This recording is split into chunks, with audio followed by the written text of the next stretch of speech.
Okay, guys, this is the second game, and this is going to be live as promised. So I'm just going to click on play and look for an opponent.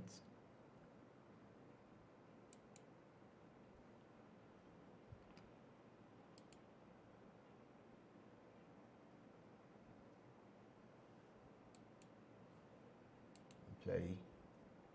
So, still searching. All right. So I've gotten an opponent, uh, and now I'm starting as white. Okay. So I would like to start with the king's pawn here. Wow, this is a very, very sharp opponent. Responded immediately with his knight. Okay, let's see. Let me threaten the knight. Okay, let's see what he has.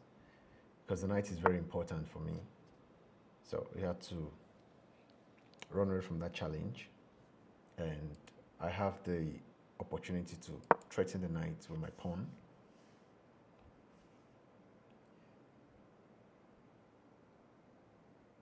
So I'm waiting for my opponent to see what is going to do. Okay, he had to retreat, which is a good one for him. And unfortunately for my opponent, he lost the sight of my bishop on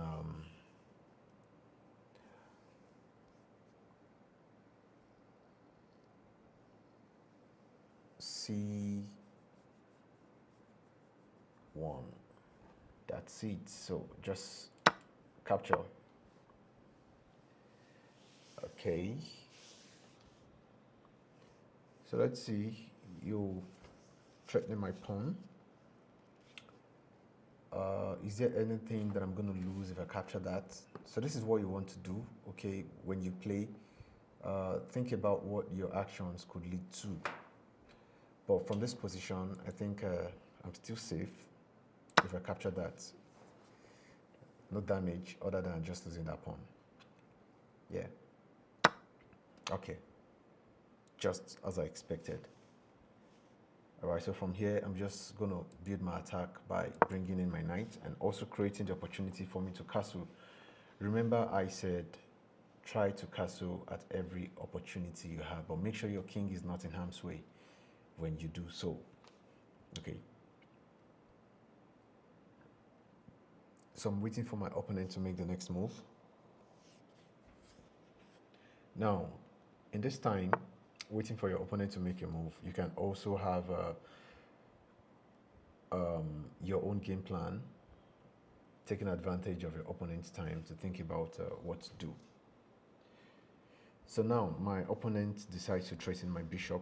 Of course, I don't want to lose my bishop at this time, so I have to move my bishop to safety. So let's see what is going to play next. Oh, the feared knight. I'm always weary about knights, and I try to take them down at every opportunity that I have. I know my knight is safe. I know my pawn is safe because the knight cannot capture. And he had to block my pawn from becoming a threat to his knight. And that's fantastic. But then I have other game plan. I can also threaten this pawn. I hope it takes. Exactly. So this way I can now threaten the knight, and at the same time I can also capture the pawn. But I think threatening the knight would really not yield any result at this point because the knight can easily shift position. But then I have a free pawn here that I can capture without any repercussion. So let me go for that.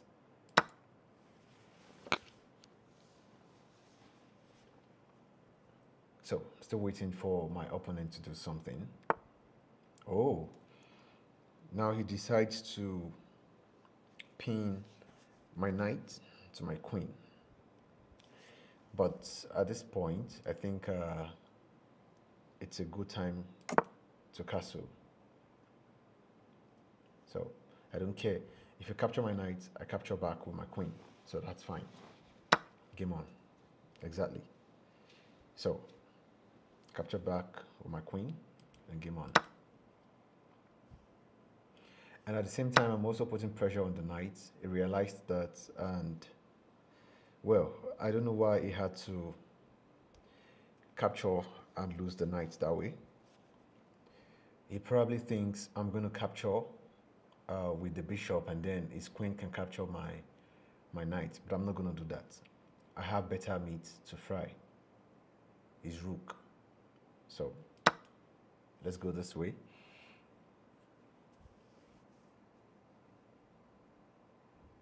And it will be interesting to see his next move.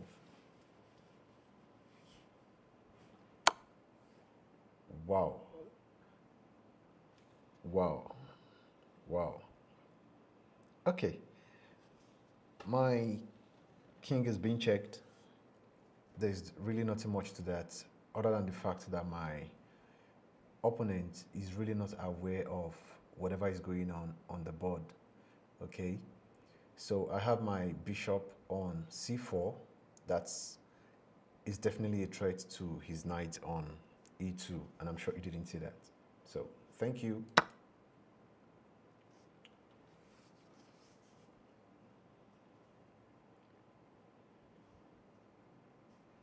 So at this stage, I'm thinking of every possibility of what my opponent can do and my possible response.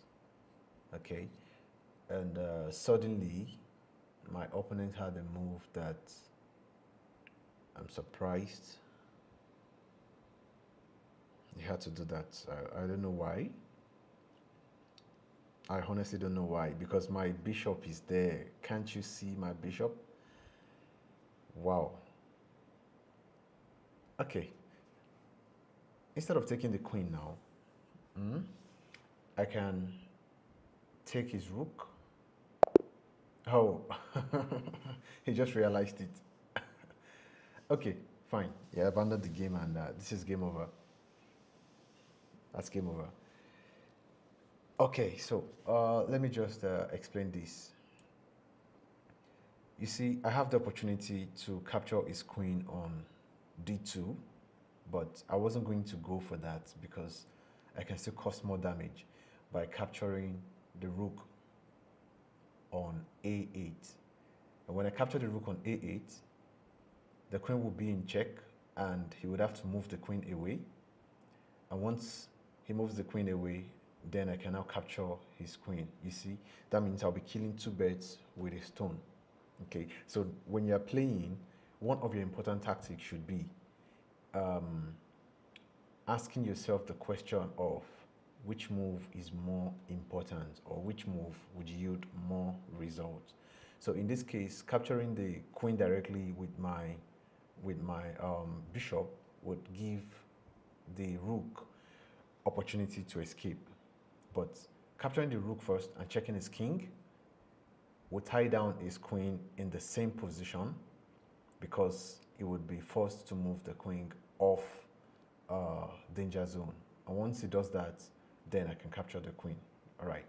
So this was a very short one, and I enjoyed myself playing this opponent. In the next stream, I'm going to work on playing live with another opponent. I'm sure you enjoyed this. Don't forget to subscribe to the channel if you like this. And if you're also a FIFA kind of person, very soon I have some FIFA videos I already recorded. I'll be posting my first 100 goals in 2024 very soon. I don't know how I'm going to do that, but I already have them recorded on my PlayStation 5. So this is a challenge between myself and a friend of mine. Anyways, we're talking chess here and not FIFA. But don't forget to subscribe to the channel if you've not done so. I have so many things to be sharing. This is just going to be a channel for things that I love. I love animation, 3D animation. I'm going to post things on 3D animation. I love chess so much. I'm going to post things on chess, and I love FIFA so much, and I'm going to post things on FIFA. So if you are the kind of person that love all these three things that I just mentioned, or any of them, don't forget to subscribe. Thank you very much. So see you in the next live.